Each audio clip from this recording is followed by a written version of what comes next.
CBS Radio Mystery Theater presents... Come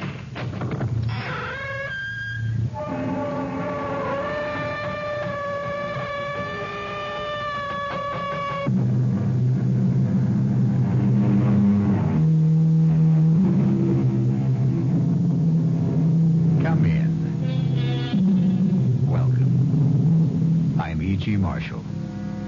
Welcome to the world of mystery. The world of terrifying imagination. The story you are about to hear is called Lost Dog. Yes, a dog story. But please don't expect a charming family tale about man's best friend. In fact, you may even decide that the dog in this story is man's worst enemy. It all depends on whether or not you share the particular terror of our heroine, Miss Julia Smollett. Get it out! Get it out of here, please! Please, George, take him away! It's only a dog, for Pete's sakes. It's not going to hurt you. Get it out! George! Please!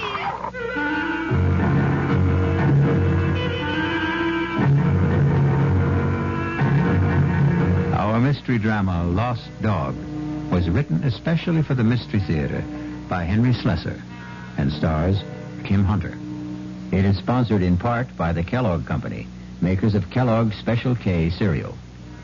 I'll return shortly with Act One.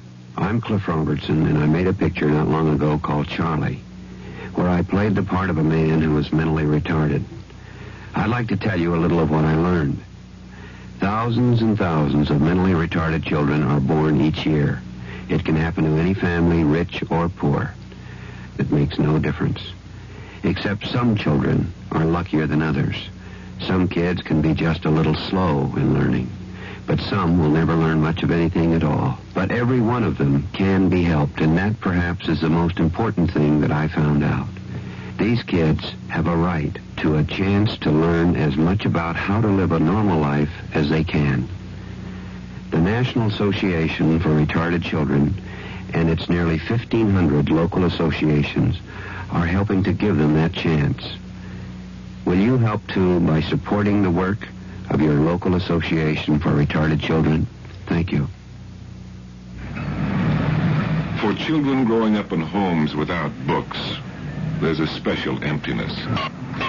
A deep-down hunger for the world beyond the street corner or playground. A world where they could grow up to become whatever they want to be. But millions of these children will never find out about that world because they'll never know what they can learn in books unless you help. RIF, Reading is Fundamental, is helping to get millions of books into the hands of these boys and girls. Books they can choose themselves for keeps. And once a child gets into books, there's no stopping him. More than 150 local RIF programs are proving it in communities like yours. Won't you help RIF? Help the children in your community. Write to RIF Incorporated. That's RIF, care of Smithsonian Institution, Washington, D.C., 20560.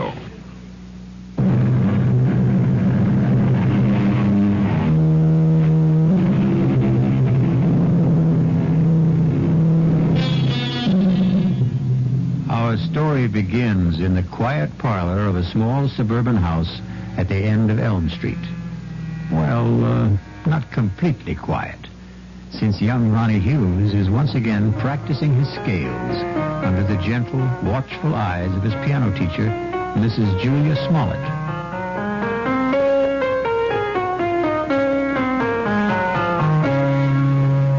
Well, that was very good, Ronnie. It was much better than last time. I still wish we could skip this scale stuff, Mrs. Smollett. I mean, I'm not saying that I'm ready to play concertos yet, but just the same... Why does it bother you so much, Ronnie? Well, playing scales makes me feel like a little kid, I guess. Oh, they're silly. All the finest pianists had to learn their scales before they could play any compositions.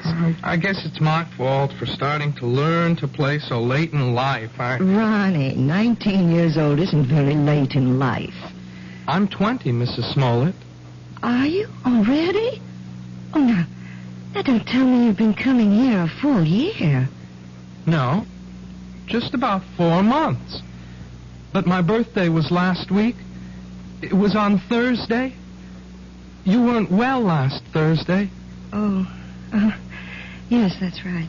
You still don't look well. Listen, why don't we see how well you know the chromatics? Your cheek, it's swollen. It's still swollen. Does it hurt? No, it doesn't hurt at all. It was silly of me to stumble and fall that way. I know that your husband hit you, Mrs. Smollett. Now, that's a very silly thing to say. You can't tell me it isn't the truth. I remember the first time he did it. At least the first time I knew anything about it. Now, I'm going to have to put a stop to this. Yes. I wish you would. I wish you'd call the police or something the next time it happens. Now, listen to me, young man.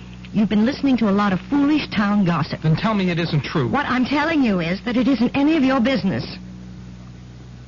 Yeah, I guess that's right. It's none of my business. I should never open my big mouth. I'll just keep it shut from now on. Ronnie. Yeah? All right, my husband and I had a quarrel. He was drunk, wasn't he? George is in a very difficult occupation. The competition is very keen, and, well, the people he has to deal with aren't always very gentle. I don't know anything about the trucking business, Mrs. Smollett. I just hate the idea of anybody hurting you. That's all. I just can't understand why he'd do such a thing. What did you do to him? Well, if you must know, Ronnie, I won't allow him to have a dog. What? It sounds silly, doesn't it? And you're right, it is. It's silly on my part. But I'm absolutely terrified of dogs. And unfortunately, my husband wants one. He wants one very much. And that's why he hit you? Well, the argument goes back a very long ways, almost since George and I were married 7 years ago. Well, it wasn't much of a problem when we lived in the city. George didn't have his trucking company then. He was just a driver. But when he got the chance to buy into a firm out here, well, we bought this house. And I guess having a house in the country made George think about dogs and things.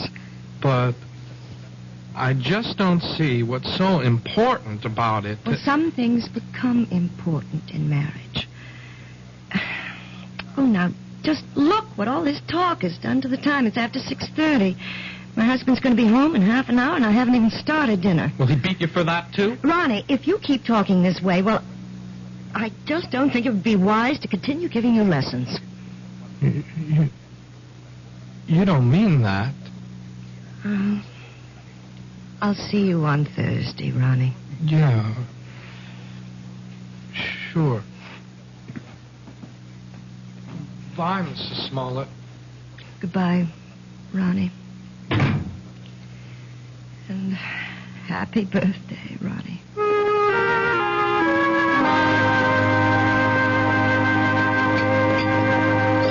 What else could I tell the guy?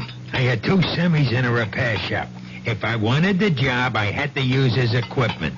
Well, fine. Only nobody was going to hook me for a $500 premium. Hey, are you listening, Julia? Yes. Yes, I'm listening, George. What's the matter with you tonight? I'm a little tired, I suppose. Tired? You? From what? Lifting the piano cover? Ah, you make me sick, you know that? You weren't listening to a word I said.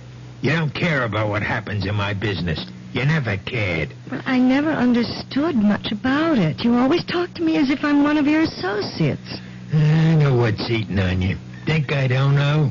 You're sitting there like the last judgment. You're sitting there blaming me for taking that swipe at you last week. No, you're wrong. Look at yourself. You didn't even bother putting makeup on that cheek of yours. Makeup wouldn't cover the swelling. Yeah, you want to remind me how much you suffer. Well, I got a hot flash for you, kid. The one who suffers around this house is me. I could enjoy this house plenty. I could have a great time if you weren't so sick in the head. You're talking about the dog again. Why not? You think I forgot? But surely it can't mean that much to you. I've had dogs ever since I was 6 years old. You never talked about it when we were living in the city. It was different. Who put a dog in that air-conditioned chicken coop?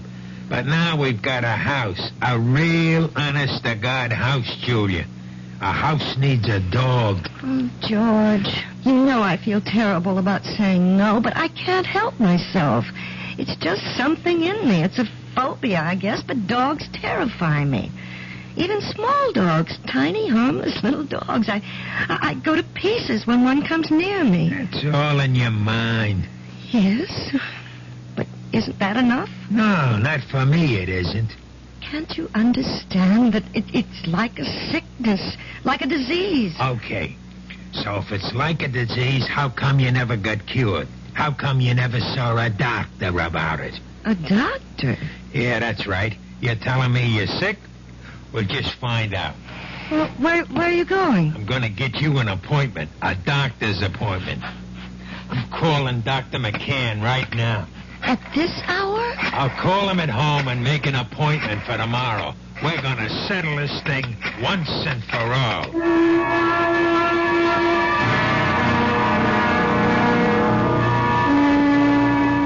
Well, Julia, maybe I'm the wrong kind of doctor. What do you mean? Well, if you're serious about getting rid of this phobia, that would take a specialist. You mean a psychiatrist? Oh, some kind of head doctor. I'm sure you realize that people who are afraid of certain things, well, they've usually had something happen to them in their childhoods. Some traumatic experience or other that gets stuck in their mind like a burr and won't come out. Doctor, you know we couldn't possibly afford going through analysis. George's company isn't doing that well. He'd never stand for paying all that money week after week. Well, maybe you don't need all that couch stuff. Maybe there's something else you might try. Like what? You ever hear of hypnotherapy? You mean getting hypnotized by someone? Not just by someone. I mean someone who can put you under and maybe help cure you of this thing. I'm not saying it always works, but it does sometimes. I don't know. The thought sort of frightens me. Nothing frightening about it. It might be just the way to find out why you're really afraid of dogs.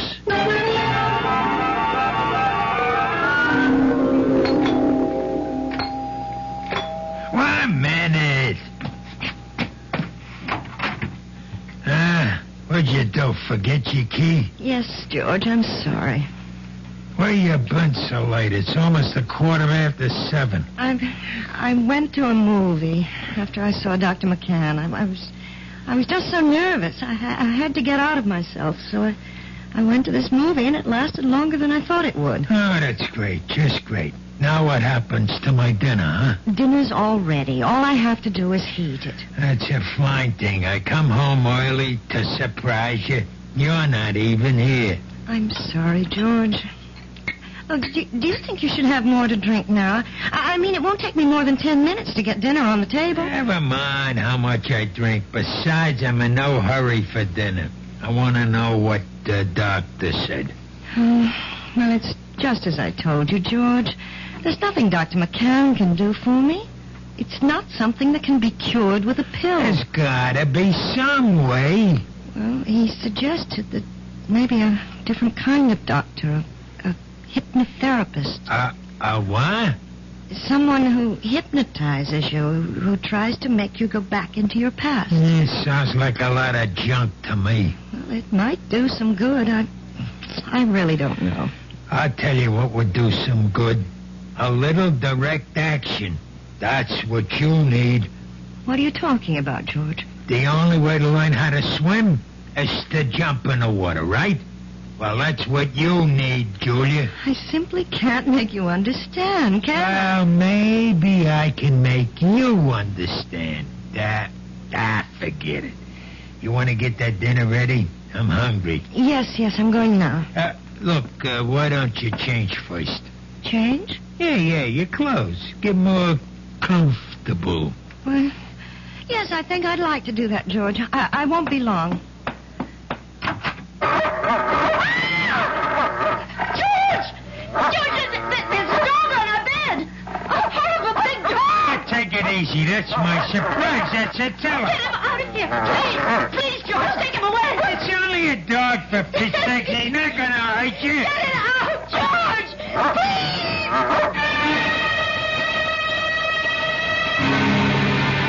It only goes to prove that there are more terrors in this world of ours than anyone imagines. But the question in the Smollett house is, which one is the real terror? Attila the dog or George the husband?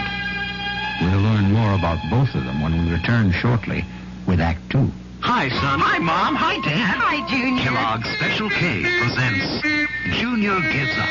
Junior, why aren't you eating your Special K? It's your favorite cereal. Oh, just 'cause. Just 'cause why, honey? Just 'cause Darla said some evil things about it. That's just 'cause why. Hi, Mom. Hi, Dad. Hi, Darla. Hi, sis. Hi, Junior. Darla, what did you tell Junior about his Special K? Daddy, all I told him was that Special K is good for him. Yeah, and anything that's good for me never seems to taste good. Junior, you already know that Special K tastes good. Who do I believe? Darla or my taste buds? What's that, son? Oh, nothing, Dad. Son, Special K is America's favorite high-protein cereal. It's got minerals, vitamins, iron, and all those good, nutritious things. But it got to be so popular over the years because it tastes good, too. You mean it's good for me and tastes good, too? Right, son. Right, Dad. Right, Junior. Right, indeed. Start your balanced breakfast with Kellogg's Special K. It's nutritious and delicious. Right. Last chance to see The Boyfriend, the rollicking, fun-filled show now playing at the Waldo Astoria at Inner Playhouse. This week is absolutely your last chance to see The Boyfriend because they can't hold it over. Now, this show has drawn the highest praise from critics, and the audiences have loved every fun-filled minute of it. You will, too. There are plenty of good seats now available, so if you're in the mood to forget all the current problems in favor of a simpler time, come see The Boyfriend. Call Waldo Astoria at 756-1212 for reservations. Plenty of free off-street parking is available. I guess you can hear the music in the background. It's now 7:45. You hear the piano player playing, and we're down the floor of the Waldo Astoria, and I'm going to talk to some people. What's your name? Mary Cassidy. Mary Cassidy? Where are you sitting? How was your meal this evening? Wonderful. You like it? Really good. Mm-hmm. Really good. Well, thank you, I Mary. remember this show. I used to come to the show in 1936. Is that right, I Bill? can't believe that this was the old Waldo show. Now playing at Waldo Astoria, The Boyfriend. Call 756-1212.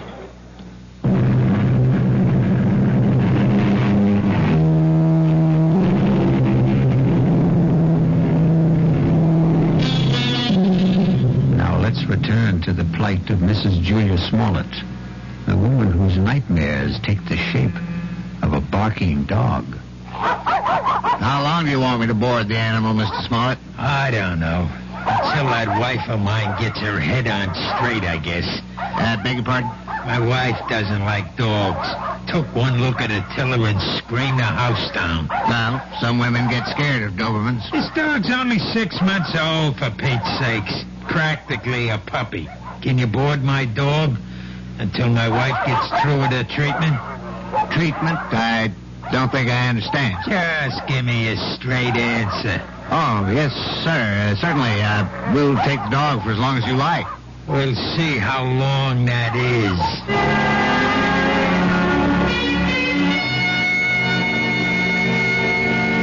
Please sit down, Mrs. Smollett. Oh, thank you. Right here, Mr. Smollett? Yeah, thanks. You both seem a little nervous. Well, I'm sorry, Dr. Froelich, but I suppose I am. I know. Dr. McCann explained to me. He said that hypnotherapy was an accepted kind of treatment. For some cases, yes. Not all of them. All I want to know is, will it work? Well, frankly, I don't know much about your wife or her problem. I'm not going to say I can help her get over this particular phobia until I do. Please, George, let me tell the doctor about it. I can tell him in one sentence. My wife's afraid of dogs. All dogs. Big ones, little ones. Falls apart when she just looks at one. No, that isn't true. I don't fall apart, as my husband said, unless I'm close to them. Animal phobias are one of the most common types I deal with, Mrs. Smollett, and I might say that I have a great deal of success with them. But But how do you do it? I use a technique called hyperamnesia. Amnesia? Actually, it's the opposite of amnesia. After placing the subject in a trance state and making her completely willing to free herself from critical judgments about her past... Wait a minute. I'm not following you. What we do is get the subject to remember long-forgotten, very, very deeply repressed experiences. Sometimes they remember them in great detail, even though they still maintain amnesia at the conscious level. And you see? I'm not sure I do. Do you mean you can find something in my mind that I don't even know is there? Possibly. It may take some time. We might need several visits to establish a rapport between us. But if all goes well, we should soon be able to find out if anything in your past is causing this problem. And, of course, that something will most likely concern a dog.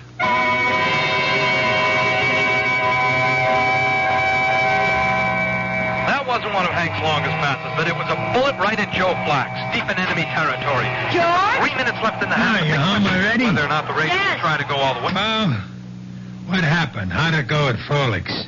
It was all very strange. Well, come on, let's hear it. Did he get you hypnotized or didn't he? Look, I just want to hang my coat up. Look, I'm missing a big game just because I want to hear. You might as well turn it on again, George, because all that Dr. Froelich did was what he called the first stages. What does that mean? I mean, well, he put me under all right. There wasn't any problem about that. Yeah, I figured that. Tell me what he said about the dog. He didn't say anything, George. Well, what do you mean? Just that. He didn't start talking about my problem. That's going to have to wait until I'm more receptive. What's he trying to do? Keep stringing you along until he bleeds me dry? Those visits cost $50 each, you know that? I know it's expensive, but you're the one who insisted that I go. $50 a week plus kennel charges. Couple of months of that and I'll be hocking half of my trucks. Look, you tell that guy to get down to business. It's only my second visit, George. Well, we better start seeing some results on number 3, understand? I'm not waiting any longer. There doesn't have to be a number 3. As far as I'm concerned, we can stop right now. What are you talking about? George, I don't want to do this thing. I hate being put under. I hate anybody poking around in my subconscious for something that isn't even important to me. You mean you want to be sick? I think I'll lie down for a while. Don't you walk out on me. I'm sure you'd rather watch a football game. Oh, tell me what to do. I know, you think I'm Mr. Lowbrow, but let me tell you something, kid. You're no fairy princess anymore. Maybe that's what you used to think you were back in the old days. But the only fairy around this house is that piano student of yours. I don't like to talk to you when you're like this. That's what you always say when I'm drinking. Well, I'm not drinking now, and you better listen to what I'm saying. Oh, please, George, don't touch me. Yeah, I knew that was coming next. Don't touch. That's your favorite phrase, night and day. Don't touch, George. You're hurting me. That's the only thing you understand. The only touch that means a thing to you. Let go of me. Stop being such an animal. I'll show you what animals do. No, George, please, don't. Don't. I'll show you what kind of an animal I am. I'll show you. Don't, George. Please don't. Please. No,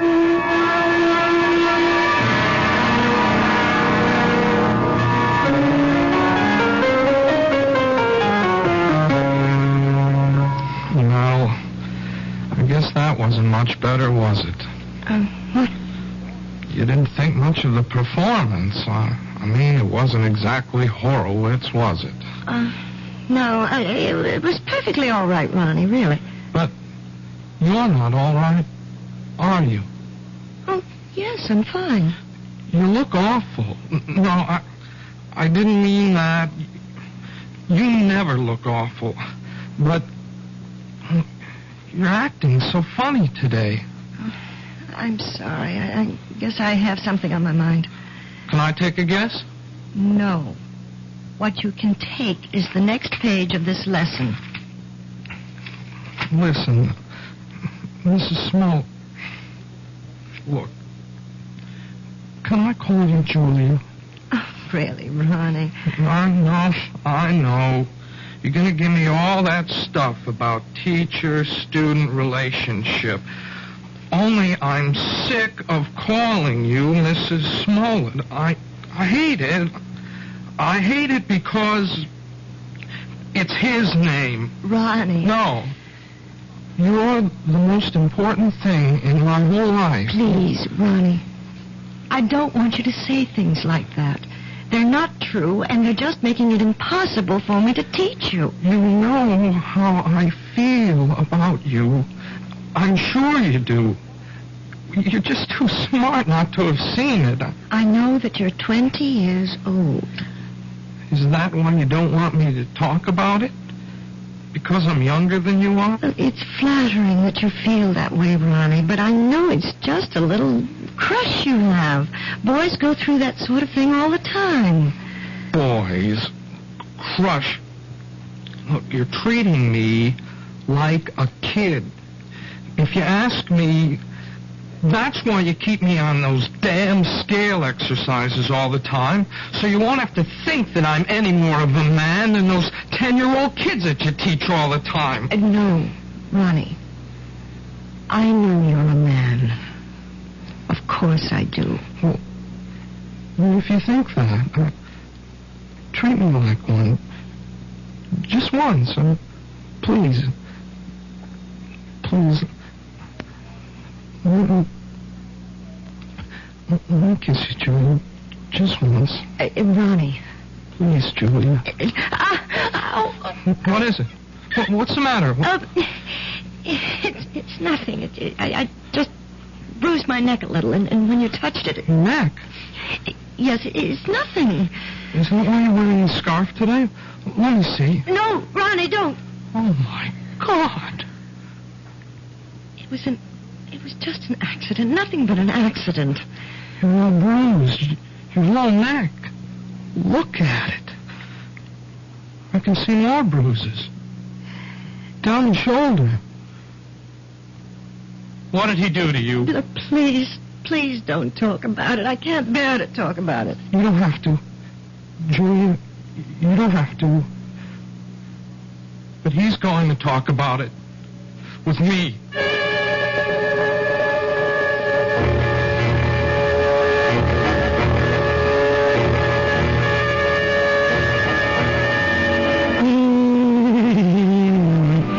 Listen to that, will you? Doesn't that bring back memories? Hey, Julia. What? That song. We used to dance to it, remember? In the girl room, first year we were married. Hey, you want a drink? No, thanks. I'm drinking enough for both of us. That makes me feel good. Yes, I know. That's the thing about wives.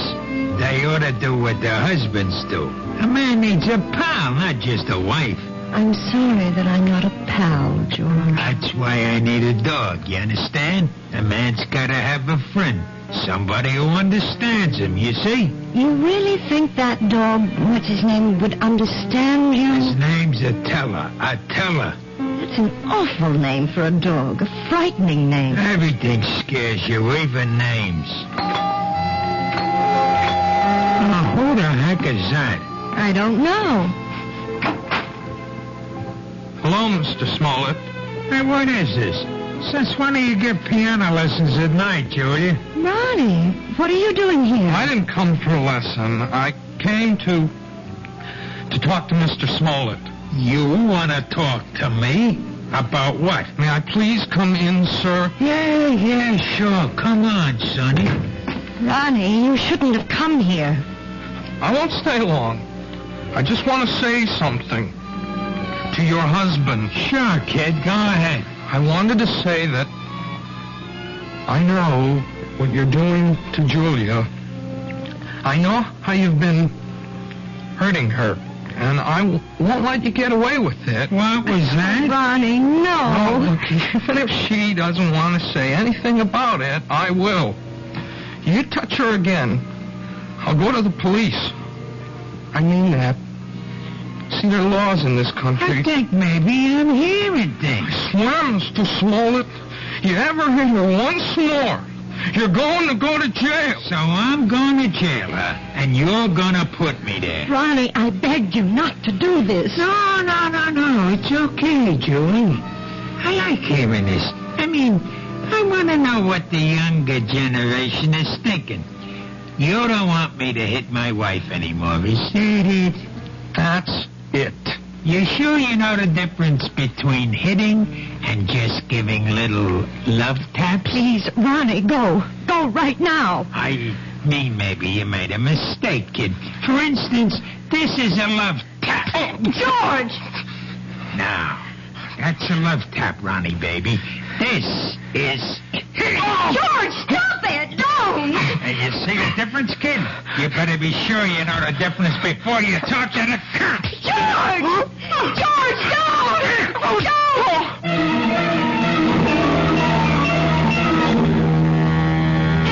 Yes, it's sad to realize that all men who love dogs aren't necessarily lovable themselves.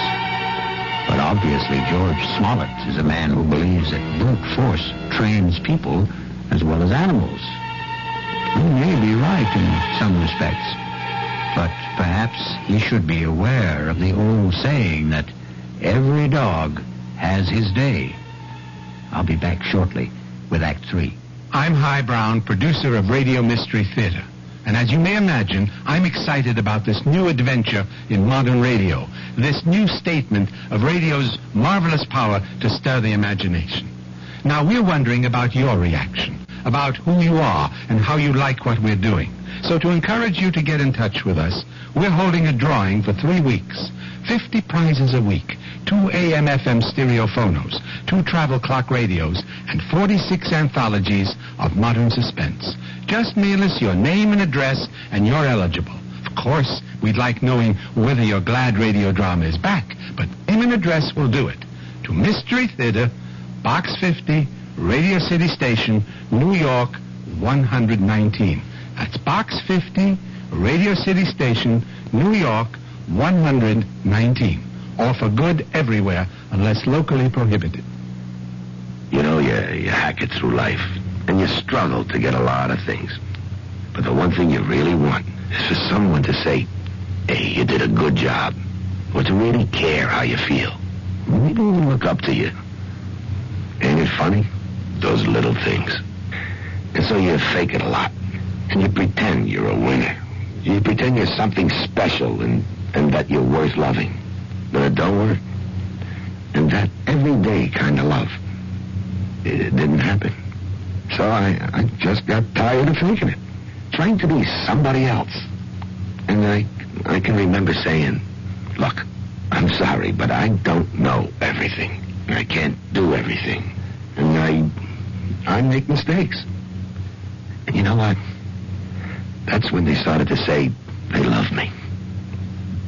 Ain't that funny? Funny Franciscans. Who's love?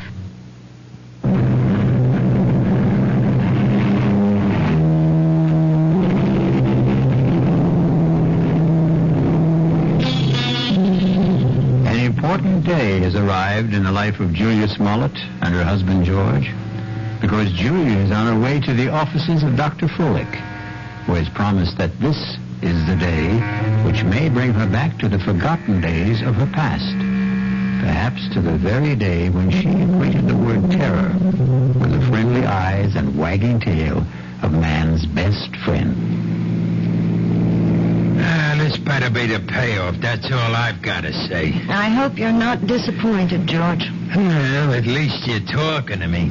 That's the first word you've said to me in 2 days. I haven't had much to say. Look, the kid Ronnie's all right. I didn't mark him up. He's still as pretty as ever. That worries you, doesn't it? Nobody's got a right to walk into my own house and say those things to me. You have nothing to worry about, George. Yeah, that's what you say.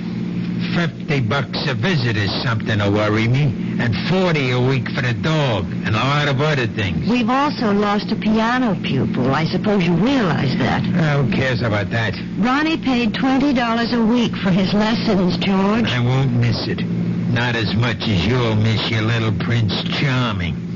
Well, what about it? About what? You're gonna miss him, right?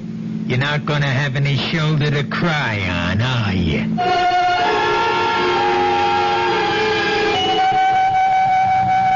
I think I'd better explain exactly what I plan, Mrs. Smollett. We're going to try something called age regression. Age regression? It sounds as if you're going to make me younger. That's almost exactly what we'll try to do. And if you can, Doctor, you'll have every woman in America on your doorstep. All I'm going to do is attempt to take your mind back into your own past. I'm going to see if you can relive some of your earlier years. You mean that I might actually remember things from my early childhood? I'm hoping that you'll recall one particular thing. The thing that you've been concealing from your adult self for a very long time. It's rather frightening, isn't it? No, you mustn't fear knowledge, especially self-knowledge. Now, we'll just draw the window shade and we'll get started.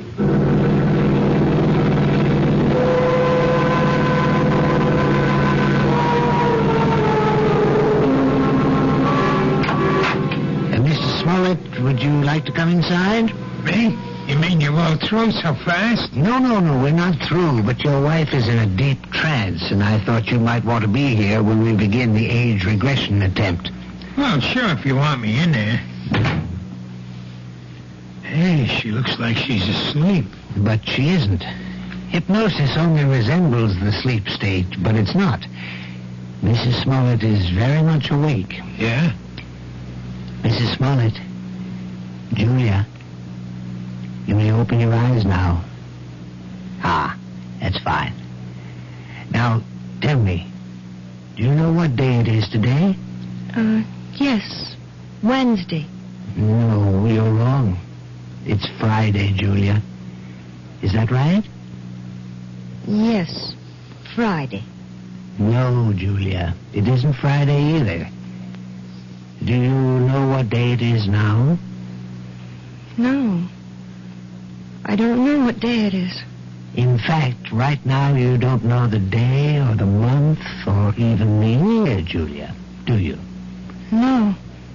You see, Mr. Smollett, I'm purposely doing this to dislocate your wife in time. Oh, yeah, I understand. Julia, you're going to be a child all over again.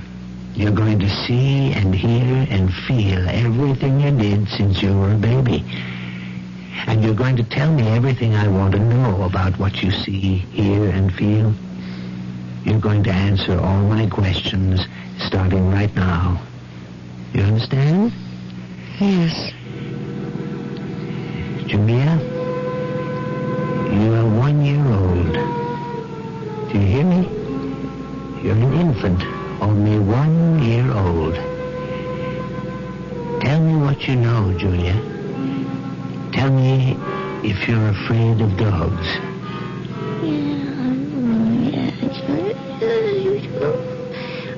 Oh, my God. You sound like a happy baby to me, Julia. I don't think you had any fear of animals when you were a little baby. Did you? Now you're 2 years old, Julia. You can probably say a few words now. Are you afraid of dogs? No. And now you're 3, Julia. You're growing up very quickly. Now you're a big 3-year-old girl. And are you afraid of dogs now, Julia? No. I'm not afraid of Bow Wow. You're 4 years old now, Julia. Tell me if you're afraid of dogs now. It's all right to shake your head as long as you tell me, Julia. Now you're 5. 5 years old. What? Still not afraid of dogs? No, I'm not afraid. I'm not afraid. Now you're 6, Julia. 6. This can't go on forever. Please, Mr. Smollett. Not afraid at 6, Julia? Then let's be 7 years old. You're 7 years old. Still not afraid, are you?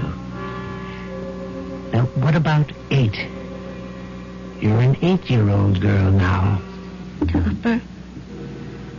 Topper. What was that? Topper. Poor Topper. What's she saying? Julia, who is Topper? Is Topper a dog? Yes, Topper's my dog. Where is Topper now, Julia? Topper's dead. They put Topper away. They killed him, and it's all my fault. It's all my fault. What's your fault? What did you do, Julia? No, it's his fault. It's Bobby's fault. Who's he, Julia? Is Bobby a friend of yours? I hate him. He teases me all the time. I'm glad I did it. I'm glad. Only don't kill Topper, please. Please don't kill my dog. Does all this mean something? Yes, it means a great deal, Mr. Smollett. Julia, now please listen. I want you to tell me all about Bobby and Topper. Bobby lives next door. He's 10. He teases me. He pulls my hair. He tore my dress. He put mud in my shoes, and he hit Topper with a rock. Mommy! Mommy! What happened, Julia? Why are you calling your mother? What's happened to Bobby? He's killed him. He's killed him. Who? I warned him. I told him what I would do. I told him. Was it Bobby you warned? Sick him, Topper. Kill him. Kill him. Kill him. My God. Quiet. Hey, Julia, listen to me. I want you to explain everything to me very clearly. Did you tell your dog to hurt Bobby? Yes. Did he hurt Bobby? Did Topper kill him? No, he hurt Bobby. He didn't kill him. He hurt Bobby in the neck, but they killed Topper. They killed my dog. And it's my fault. It's my fault.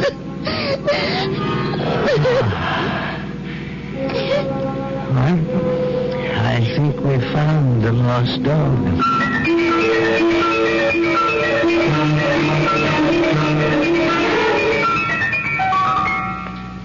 So, now you know, Mrs. Smollett.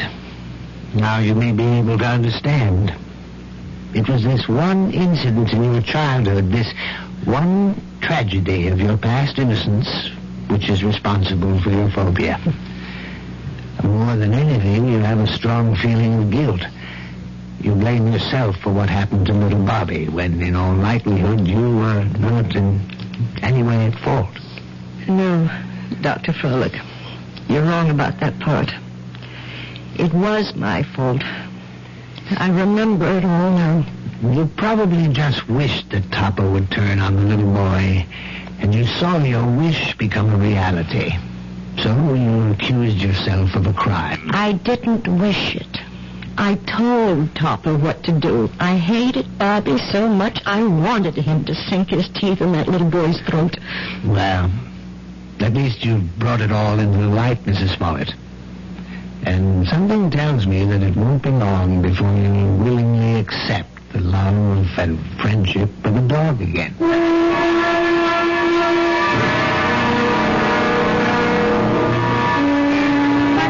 Smollett, hi. Oh, hello, Ronnie. How are you? I'm okay, I guess. That looks like a brand new car you're driving. Well, yeah, it is. My parents gave it to me for my birthday, but, well, it took a couple of months to get it here from the factory. I wanted a couple of special things done to it. It's very handsome, Ronnie. I'm sure you're enjoying it. Yeah, it's great. I guess you've been shopping, huh? Yes, I have been. Ronnie, maybe you'd like to come inside for a few minutes for some tea or something? I'm afraid I can't right now. I mean, see, I'm supposed to pick up Lisa at her house. Lisa? Yeah, Lisa Bryant. We, sort of going steady now.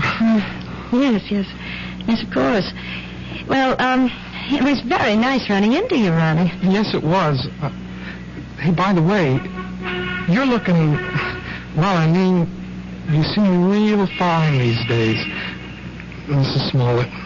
Yes, Ronnie. I'm really very fine. Now I've got to go inside. It's time to feed Attila. Who? Goodbye, Ronnie.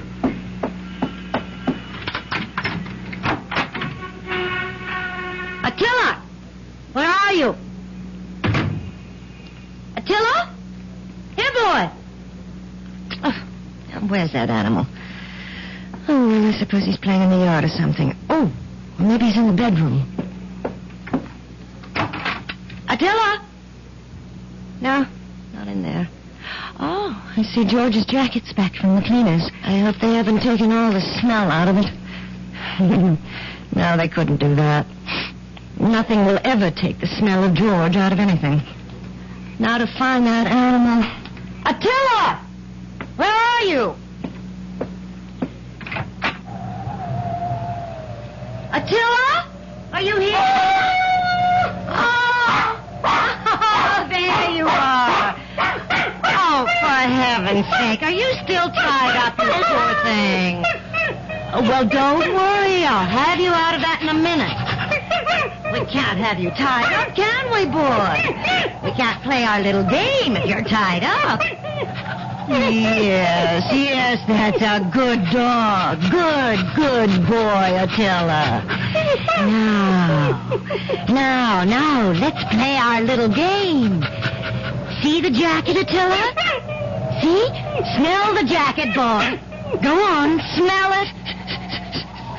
That's a good boy. Now, sick him, Attila. That's it. Sick him, Attila. Sick him.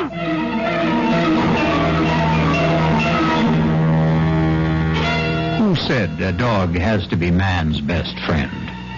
Why not woman's best friend? Especially a woman like Julia, who's just learning how really helpful a dog can be. Or rather, she's remembering how helpful. And one day soon, George Smollett will come home to a very surprising greeting from his own pet. I'll be back shortly. When you say but, you've said a lot of things nobody else can say. When you say but, you've gone as far as you can go to get the very best. Why do some people think Bud is sort of special? Go ahead and find out why. Brewing beer right does make a difference. When you say but, you tell the world you know what makes it all the way. When you say but, you say you care enough to only want the king of beers.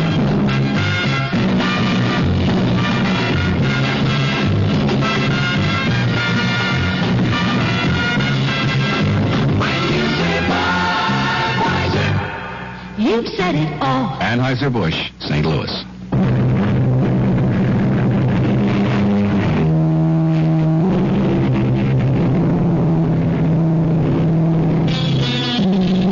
We hope we haven't given you the impression that we don't love dogs. We love them very much, especially since dogs are descended from wolves. And the wolf is not only a fascinating creature, he also does something wonderful for all lovers of mystery stories. He makes this chilling sound. Our cast included Kim Hunter, George Matthews, Robert Dryden, Gil Mack, and Mandy Patinkin. The entire production was under the direction of Hyman Brown. Now, a preview of our next tale. They'll never be satisfied. We got him out of the country. What's to keep him from coming back when he's broke or even threatening us from abroad? I gave him $1,000 in cash only a few days ago. When he was picked up in the bar, he had only about $270-some left.